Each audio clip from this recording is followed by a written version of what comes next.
This is the very best tip I know about Scrivener. I hope you found it useful. When you're writing a book, you'll tend to write in a fairly linear fashion. You know, here's Carnival for the Dead, and here are all the scenes and the chapters and everything. But as you go along, you'll have ideas. Of course you do. That's what books are. They're a series of ideas. But often you will have an idea and you'll have no idea where that's supposed to go. You'll just think to yourself, you know, at some stage, this thing has to happen because I want to move on to the next thing. But you won't know where that event takes place. How do you deal with an idea when you don't know where to put it?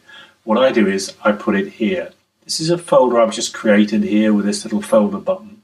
It's outside the manuscript, the draft manuscript, so it won't be part of the word count. It wouldn't be exported if I exported this as an actual novel draft. But it's a place where I can put scene ideas and I don't know where they're going to go. So here's one I've just written on here called Fred Goes to the Army. Let's say I just think, well, a little bit later I'll say, well, Fred gets wounded. And I will just write in a very brief little synopsis here saying somewhere on the front, he's hit by a shell.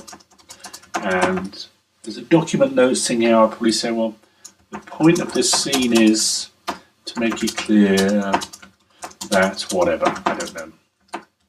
I don't know where these scenes will go when I write them. All I think is that they have to happen somewhere because there's something going to happen after that I've already thought of that will require them to take place.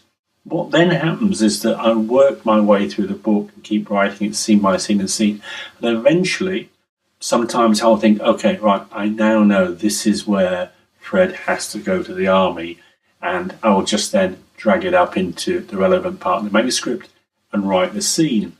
The other way I will use it is that sometimes, you know, we all get stuck. We're not quite sure how we're going to go from A to B anymore.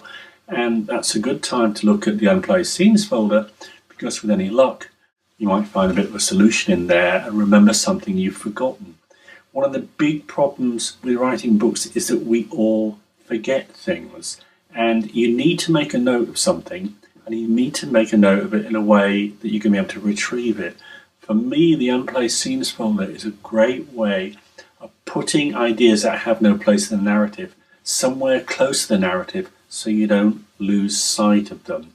This really is one of the greatest things I've got out of Scrivener, and I use it in every single book I write. I find it invaluable, and I hope it's some use to you too. Thanks.